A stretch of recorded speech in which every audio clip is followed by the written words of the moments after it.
ఉమ్మడి కృష్ణా జిల్లాలో రాజకీయ సమీకరణాలు మారుతున్నాయి. వైసీపీ నుంచి టీడీపీలోకి వలసలు పెరుగుతున్నాయి. దీంతో తమ సీట్లకు ఎసరు వస్తుందనే టెన్షన్లో టీడీపీ నేతలు ఉన్నారు. మరికొందరు జనసేన నేతలకు వలసల టెన్షన్ మొదలైంది. ఈ నెల 21న పార్థసారథి, బొప్పన భవకుమార్ టీడీపీ కండువా కప్పుకోనున్నారు. క్యూలో మరో ఒకరిద్దరు ఎమ్మెల్యేలు ఉన్నట్టు తెలుస్తోంది. వైసీపీ నేత బాలశౌరి త్వరలో జనసేనలోకి వెళ్లనున్నారు. దీంతో బోడే ప్రసాద్, కొనకళ్ళ నారాయణకు టెన్షన్ నెలకొంది.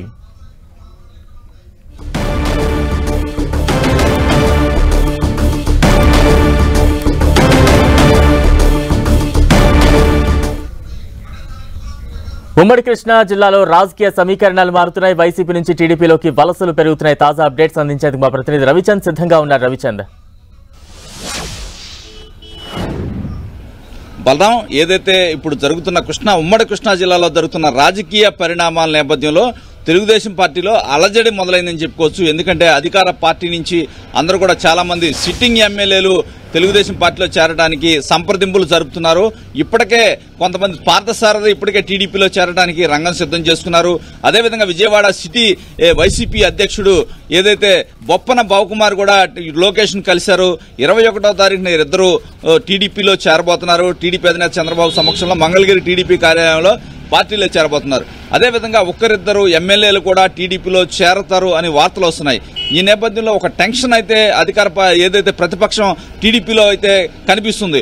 ఇప్పటికే వల్లభనేని బాలశౌరి కూడా ఏదైతే వైసీపీకి రాజీనామా చేశారో జనసేనలో త్వరలో చేరబోతున్నారు. ఈ నేపథ్యంలో ఆయనకి ఏదైతే బందర్ పార్లమెంట్ సీటు వస్తుంది అని వార్తలు వస్తున్నాయి. అక్కడ ప్రస్తుతం టీడీపీకి ఉన్న కొనకళ్ళ నారాయణ అక్కడ ప్రస్తుతం టీడీపీ ఇన్ఛార్జిగా ఉన్నారు. ఆయనలో కొంత ఆయన భవిష్యత్తు ఏంటా, ఒకవేళ జనసేన కనుక ఆ సీటు కేటాయిస్తే అనేది ఒక చర్చ అయితే టీడీపీలో జరుగుతుంది. అదేవిధంగా పెనమలూరులో కూడా పార్థసారథి టీడీపీలో చేరడానికి రంగం సిద్ధం చేసుకున్నారు. ఆయన పరిస్థితి ఏంటి, అక్కడ చేరితే కనుక అక్కడ ఉన్న ప్రస్తుతం 4.5 సంవత్సరాల నుంచి అక్కడ పనిచేసుకున్న బోడే ప్రసాద్ పరిస్థితి ఏంది అనేది కూడా ఒక టెన్షన్ ఉంది.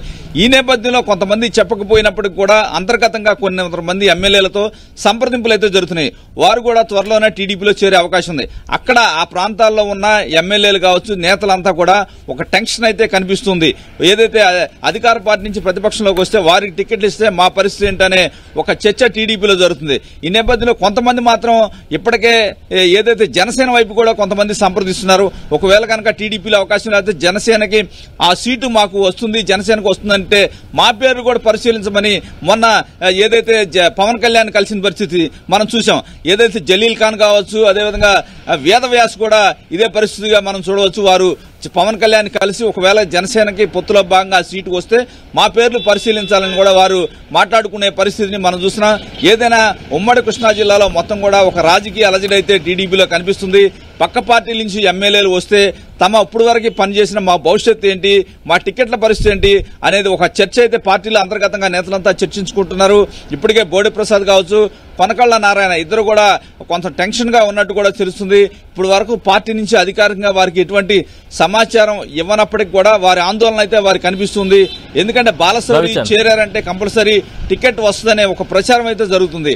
బందర్ పార్లమెంట్ సిట్టింగ్ ఎంపీగా కూడా ఉన్నారు. అదేవిధంగా పార్థసారథి కూడా సిట్టింగ్ ఎమ్మెల్యేగా ఉన్నారు కాబట్టి ఆయనకి కన్ఫామ్ గా అక్కడే ఉంటుందనే ఒక చర్చ జరుగుతుంది. ఈ నేపథ్యంలో అక్కడ ఇప్పుడు వరకు పనిచేసిన నేతల్లో కొంత ఆందోళన అయితే కనిపిస్తుంది. ఇదే విధంగా కృష్ణా జిల్లాలో కొంత నేతల్లో కూడా ఇదే విధమైన అలజడి అయితే మొదలైందని చెప్పుకోవచ్చు. బలరాం, రవిచంద్, అంటే ఏపీలో ఎన్నికలకు పెద్దగా సమయం లేని ఈ తరుణంలో ఉమ్మడి కృష్ణా జిల్లాలో పెద్ద ఎత్తున నాయకుల పార్టీల మార్పులు కారణాలు ఏంటి? ఈ తాజా పరిణామాలు దేనికి సంకేతంగా భావించాలి? అంటే బలరాం, ఇప్పుడు అధికార పార్టీలో జరుగుతున్న పరిణామాలన్నీ మనం గమనిస్తున్నాం. వారంతా కూడా సిట్టింగ్ ఎమ్మెల్యేలని మార్చేస్తున్నారు. కొంతమందికి పూర్తి స్థాయిగా సీట్లు కూడా రద్దు చేసేస్తున్నారు. ఏదైతే ప్రజల్లో మంచి పేరు లేదు, వారికి క్యాండిడేచర్ పై ప్రజల్లో నెగటివ్ ఒపీనియన్ ఉందని వారు చెప్తూ ఉన్నారు. వారందరినీ మార్చేస్తున్నారు. కొంతమందిని సీట్లు మార్చేస్తున్న పరిస్థితి కూడా ఉంది. కొంతమందికి పూర్తిగా సీటు కూడా ఇవ్వటం లేదు. వారంతా కూడా పక్క పార్టీల వైపు చూస్తున్నారనే ఒక ప్రచారం జరుగుతుంది. ఈ నేపథ్యంలోనే కొంతమంది నేతలు ప్రతిపక్ష తెలుగుదేశం పార్టీలో సంప్రదిస్తున్నారు.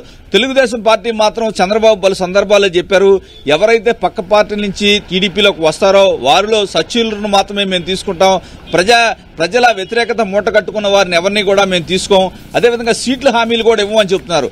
మేము కనుక సీట్ల హామీలు ఇస్తే అందరూ కూడా వచ్చేస్తారు, సీట్లు ఇచ్చే పరిస్థితి లేదని కూడా చంద్రబాబు అయితే చెప్తున్నారు. ఈ నేపథ్యంలో అధికార పార్టీలో అవకాశాలు దొరకనాళ్ళు కావచ్చు, లేదా రాబోయే ఎన్నికల్లో ఫలితాలు ప్రతికూలంగా ఉంటాయని అనుమానించిన కొంతమంది నేతలు కూడా సంప్రదించే అవకాశం అయితే మనకి కనిపిస్తుంది. ప్రతిపక్షం మాత్రం దీన్ని కొంత అడ్వాంటేజ్ గా తీసుకునే పరిస్థితి ఉంది. ఎందుకంటే అందరినీ తీసుకోకుండా ఎవరన్నా కొద్ది గొప్ప మంచి పేరు, తమ దృష్టిలో మంచి పేరుతో ఉన్నారనుకున్న వారితో మాత్రం సంప్రదిస్తున్నారు. కొందరికి మాత్రం టికెట్ హామీ ఇవ్వడం లేదు. ఈ రోజు మనం చూసాం బొప్పన బాబుకుమార్ ఎటువంటి హామీ లేకుండా నన్ను పార్టీలో చేర్చుకుంటే చాలు, నాకు ఎటువంటి షరతులు నేను పెట్టను అని చెప్పి ఆయన చెప్పడం జరిగింది. ఆయన తెలుగుదేశం పార్టీలో చేరి ఏదైతే నాయకుల కింద నేను పనిచేస్తానో నాకు ఎటువంటి పదవులు అవసరం లేదని కూడా ఆయన చెప్పారు. అదేవిధంగా కూడా కొంతమంది నేతలు మాట్లాడుతున్నారు, తెలుగుదేశం పార్టీ కూడా ఇప్పుడున్న పరిస్థితిలో టికెట్ హామీ ఇవ్వకుండా ఏదైతే షరతులు మాకు పెట్టకుండా డైరెక్ట్ గా వస్తే రండి అని చెప్తుంది. అదేవిధంగా ప్రజా వ్యతిరేకత మూడగట్టుకున్న వారిని మాత్రం దూరంగా పెట్టుతున్న పరిస్థితిని మనం గమనిస్తున్నాం. Balaram. Right, thank you Ravichandra.